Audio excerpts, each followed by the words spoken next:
Hey guys, what is up? So for this week's video, I wanted to share some of my recipes with y'all. And in this one here, I am getting the crock pot ready to go. Both of these will actually be done in the crock pot, but this first one, it's optional. You don't have to put it in the crock pot. So this first one here is the 5-can chicken tortilla soup. And it's a recipe that my family really enjoys, and we actually eat it quite a bit. We eat it often. Like I said, it doesn't require the crock pot. You can cook it on the stovetop fast and easy, but I like doing the crock pot just because it makes all the flavors blend together. So the first ingredient, I get cream style street corn, cream corn, chicken white chunk, a can of black beans, a can of Rotel tomatoes with the green chilies, and Swanson chicken broth. I'm picky with my chicken broth. It can be any chicken broth. It doesn't have to be Swanson. So what you do is you combine everything into the crock pot. So you're going to open everything up, put it all in the crock pot there. What I do is I actually drain the black beans so that there's not all that liquid in there. You dump the whole can of Rotel in, liquid and all. And then with the chicken, once I put the chicken in, I kind of shred it up with a fork just to make sure it's all, you don't get giant chunks of chicken in your soup. You can do that before or after. I do it after. I just dump it in the crock pot and then very carefully put the chicken in. So here's the black beans. You see I'm going to strain it, because the black bean liquid is just kind of gross to me and it doesn't really give it a taste. So it doesn't affect the flavor. It doesn't affect it either way, but I just take it out so that it's not there. So we don't have to worry about the black bean juice.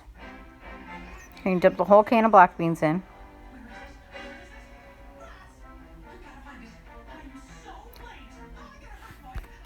So now I'm getting ready to add the chicken broth. Or no, I'm not. I'm sorry. I'm going to add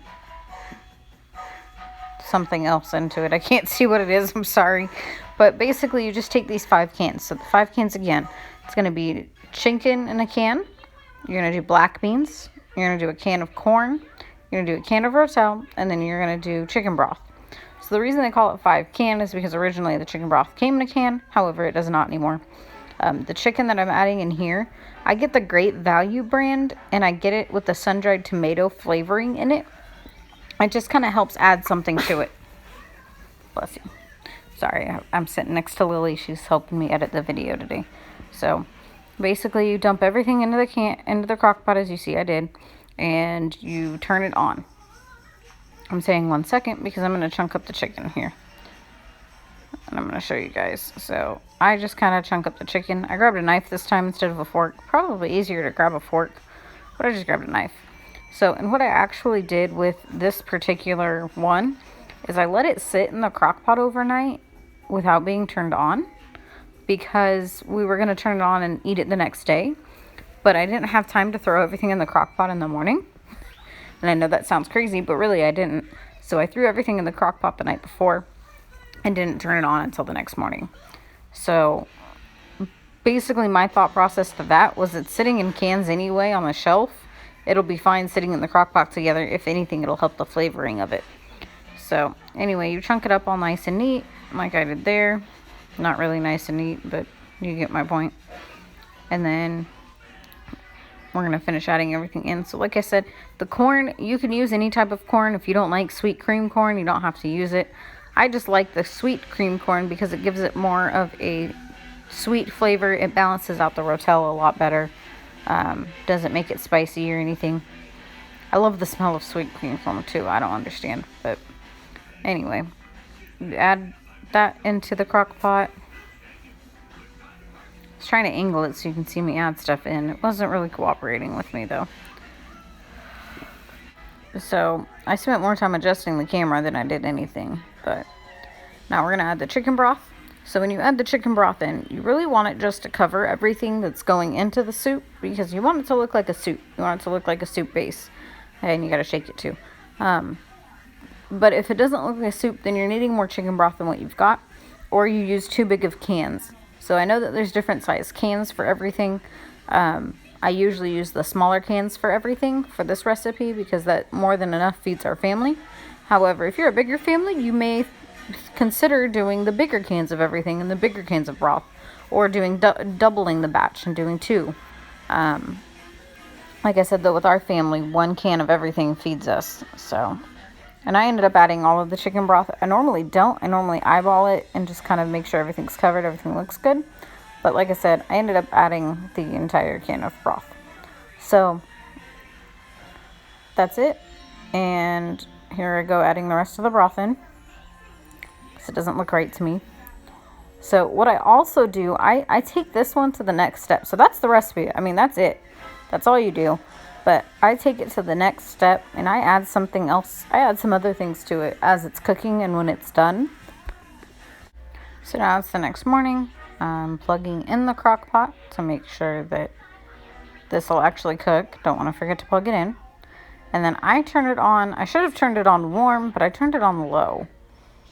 And what you do then is you make sure the lid's on it. And that's what it's going to look like. Once it's all together, you can give it a good stir. Make sure nothing's sticking to the bottom already. And then you put the lid back on it. And you cook it. This is 6:02 in the morning. So I cooked this thing all day. So now it's the afternoon. I'm going to switch it. It smells amazing. Looks like it's boiling a little bit. So what I do is I add the Spanish rice by Pasta Sides, or Fiesta Sides, I'm sorry.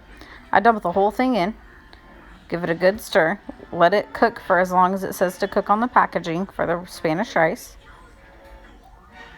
And what that does is it just adds more flavor to the chicken tortilla soup itself. Then, you see here, I'm going to show you how I dish it up. So I get a couple spoonfuls in a bowl.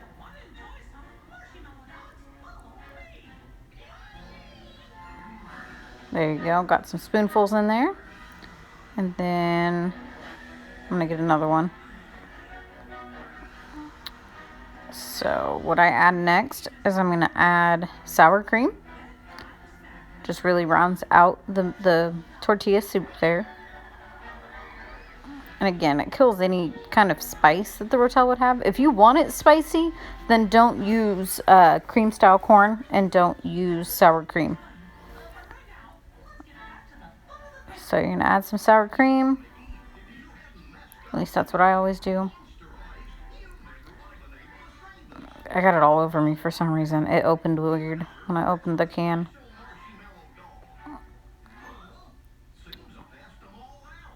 And then, dry. Okay, so you also add, I gotta get it out of the fridge. So I disappeared for a second. You can get some shredded cheese here. Mine's all clumped together. I'm trying to unclump it a little bit there. So you take some shredded cheese. I get Monterey and Colby Jack. And you're gonna add it to the top of the bowl with the sour cream. If I can get it to cooperate with me there. I felt like a cheese bay. Instead of salty bay, I was a cheese bay. So you add your desired amount of cheese. And again, you don't have to add the cheese or the sour cream or even the Spanish rice packet. I just do it because it makes it taste more authentic, in my opinion. The sour cream and cheese just help balance out that Rotel so it's not spicy at all. Definitely makes it something that the kids can eat at that point. So you can eat this soup with tortillas, hence chicken tortilla soup. So like I said, you can eat it with tortillas, or you can eat it with tortilla chips. I sometimes do both just because it's good. So this next recipe that you see me cooking is chicken ranch sandwiches. So you put the chicken breast in the bottom of the crock pot. Then you add a clump of cream cheese. You put cream cheese, a block. And then you also add a packet of Hidden Valley Ranch dressing. You cook it on low for 6 to 8 hours or until the chicken is shreddable. I then switched it to warm because it was ridiculously hot and shredded the chicken with 2 forks inside the crock pot there. Once it's shredded up, Once it's shredded up there, I kept shredding it and stirring it to make sure it got all the flavor into it that it needed. Once you do that, you go to the fridge, which is where we keep a lot of our stuff. You're gonna grab the green onions. It's chopped green onions. Now this is optional. I didn't put it on. Normally I would sprinkle it on inside the crock pot. However, because the kids needed to eat it too, I didn't think they'd eat the green onions. I left it out for now, and I added it to my own sandwich. And then you also add some shredded cheese to the top of it. Make it a cheesy chicken shredded sandwich. You add all that. I did add that inside of it to make it taste good. And so that's the end. So that's it for this week's video, guys. I ran out of video, so I started putting in pictures of the girls doing harvesty things. If you guys are really interested in the recipes, leave a comment down below, and I'll do my best to try to type them up and give them to y'all. Anyway, hope you guys have a great Halloween, and I will see y'all next week. We've got a busy week with birthdays and Halloween and all kinds of stuff going on. Have a good one, guys.